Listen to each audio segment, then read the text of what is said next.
Généralement, en fait, les gens qui peuvent vous attaquer ou quoi que ce soit, attaquent directement au visage.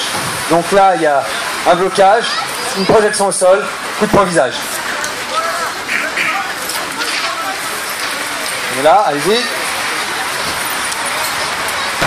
Voilà, et hop. Et ça finit toujours par un petit caille qu'on n'a pas trop entendu, mais... Donc là, blocage de la jambe par le bras gauche, puis coup de pied au parti. Donc, voilà, simulation directe de l'application. Encore une autre application, donc saisie de main avec une saisie à l'épaule. Donc voilà. Donc voilà, on change de partenaire. Donc technique, donc on se salue tout le genre, forme de respect. Donc là, il y a une technique de saisie de t-shirt par derrière, comme ils veulent. Donc on prend l'épaule, on bloque en fait la main avec notre le coude, et après technique juste de blocage. On peut rajouter un coup de pied et la projection par terre. Donc là c'est pas toujours évident, puisque des gens qui pourraient nous interpeller ou quoi que ce soit, s'il y a une, deux, trois personnes. Il ne faut pas oublier que ça reste du self-défense. Donc c'est vraiment pour se défendre soi-même à l'extérieur et être un peu plus serein quand on marche. Aujourd'hui on arrive à des cas très particuliers. Vas-y. Prenez n'importe laquelle. Donc on va refaire encore une démonstration sur une technique. Après on va passer à des katas. Donc voilà, là c'est un coup de pied direct. Donc sur de face, hop, blocage. Et on l'amène pour manger le coup de coude, comme on dit dans notre club, on mange le coup de coude, ça il casse toutes les dents. Donc voilà, ça c'était pour les premières techniques. Là maintenant, nous allons passer donc à un crème de sabre. Non, les techniques de couteau, c'est bon? Donc, c'est des couteaux plastiques, hein. Je sais jamais, pour ceux qui pourraient en avoir peur. Donc, technique, c'est pareil, donc de face. Toujours, forme de respect, donc se présenter.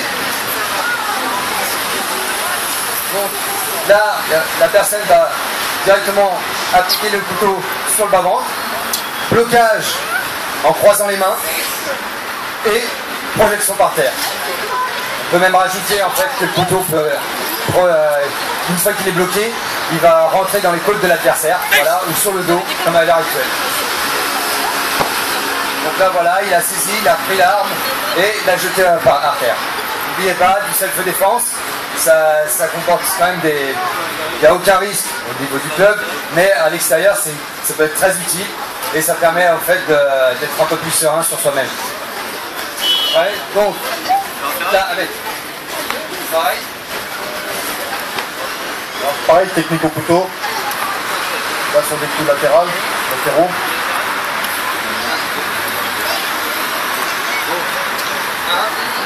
Alors esquive, blocage, on essaye de saisir, on fait une clé, ce qu'on appelle China, et on bloque, on immobilise. Et on peut retirer plutôt facile. Pareil, un peu plus réel.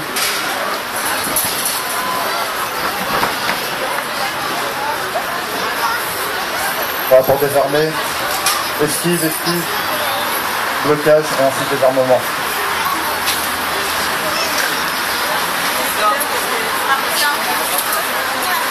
Alors maintenant c'est une forme d'arme, puis au sabre. Ça se prénomme Simintao. Donc on va laisser notre collègue l'exécuter.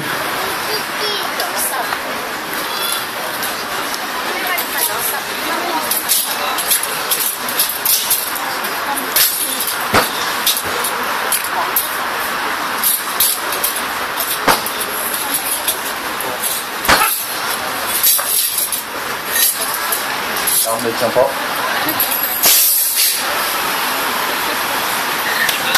Voilà. Donc ça permet donc de renforcer le corps. Là c'est une position, c'est ce qu'on appelle Mapo. C'est la position du cavalier avec des respirations.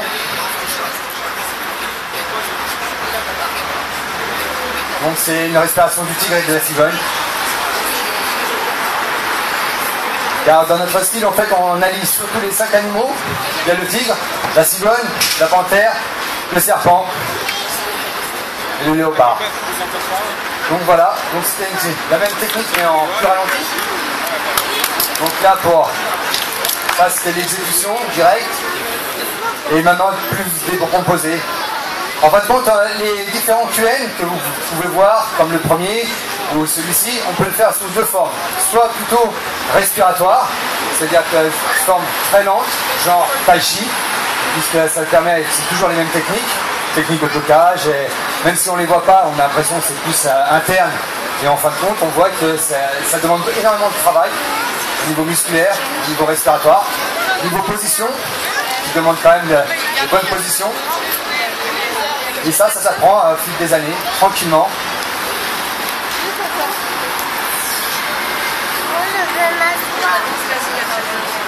Donc là, on voit, là c'est les techniques de cigogne, avec les tranchants, les doigts. Il ne faut pas oublier que c'est pas seulement du self-défense que nous pratiquons, c'est aussi du kung fu. Et donc on a tout l'aspect technique et l'aspect respiratoire, avec la technique respiratoire, où on va développer le système interne et la circulation de l'énergie. C'est toujours des mouvements qui sont relativement lents, tout en puissance. Donc on va contracter le corps complètement, avec certains moments où on va relâcher pour pouvoir respirer. Et plus on va rajouter d'anneaux, plus l'exercice va être difficile.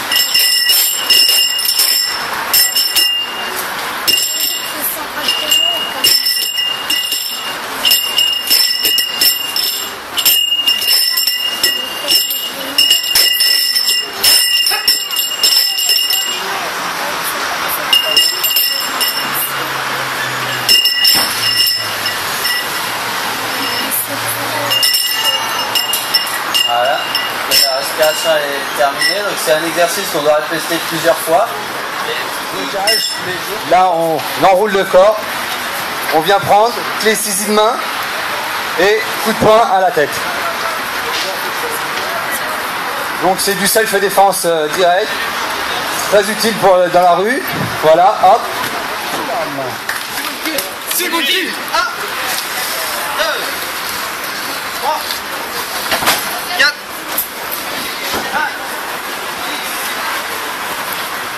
7, 8, 9, 10, 11, 12, et